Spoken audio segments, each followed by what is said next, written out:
آخری تحفہ دیتا ہوں۔ رزق حلال چاہتے ہو؟ نہیں آ رہی، نہیں سن رہا۔ کس سے؟ کس سے؟ کس سے؟ حکمران نے غواړي، وزیر اعظم نے غواړي، امریکہ نے غواړي، برطانیہ نے غواړي، یہودیان نے غواړي۔ دینے والا کون؟ زور سے بولو، دینے والا کون؟ لوگوں صبح کی نماز کے بعد 11 مرتبہ اور مغرب کی نماز کے بعد 11 مرتبہ سورہ قریش پڑھا کرو۔ تو میں عرض کر رہا تھا صبح کی نماز کے بعد اور مغرب کی نماز کے بعد 11 مرتبہ سورہ قریش پڑھا کرو۔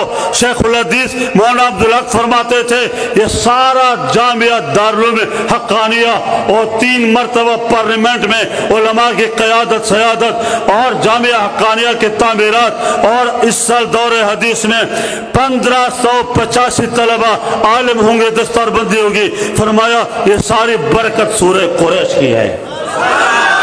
اور جامعہ ابو ہریرہ کا نام سنا ہوگا، دور حدیث تک طلبہ، میری 100 سے زیادہ کتابیں دنیا میں گردش کر رہی ہیں، چھپ گئی ہیں۔ یہ اب شرح مسلم پہ کام شروع ہے، 18 جلدیں چھپ گئی۔ یہ میں ان سے سن کر اجازت لے کر جامعہ ابو ہریرہ القاسم اکیڈمی اور میری ساری تصنیفات سورہ قریش کی برکت ہے۔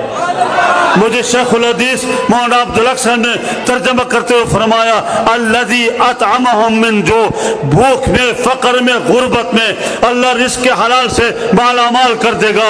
وَأَمَنَ مِنْ خوف، حکمران شیطان ابلیس اور دشمن سے اللہ تیری حفاظت کرتے ہوئے تجھے اپنے دامن میں بٹھا دے گا۔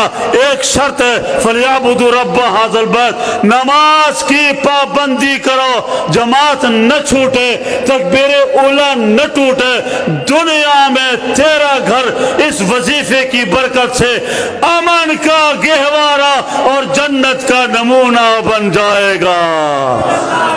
انہی بات پر اکتفا، بہت شکر گزار مجھ حقیر فقیر گناہگار طالب علم کو یہاں پہ موقع دیا۔ یہ جو میں نے وظیفہ دیا مجھے شیخ الحدیث مولانا عبدالحق نے اجازت دی تھی۔ اب یہاں کے محتمم صاحب میرے ساتھ کھڑے ہیں اور علماء بیٹھے ہیں مشائخ، ان کی اجازت سے سب کو اجازت ہے، چونکہ آگے میں نے دور جانا ہے، اس لیے یہی میرا مصافحہ، یہی السلام علیکم وآخر دعوانا ان الحمدللہ۔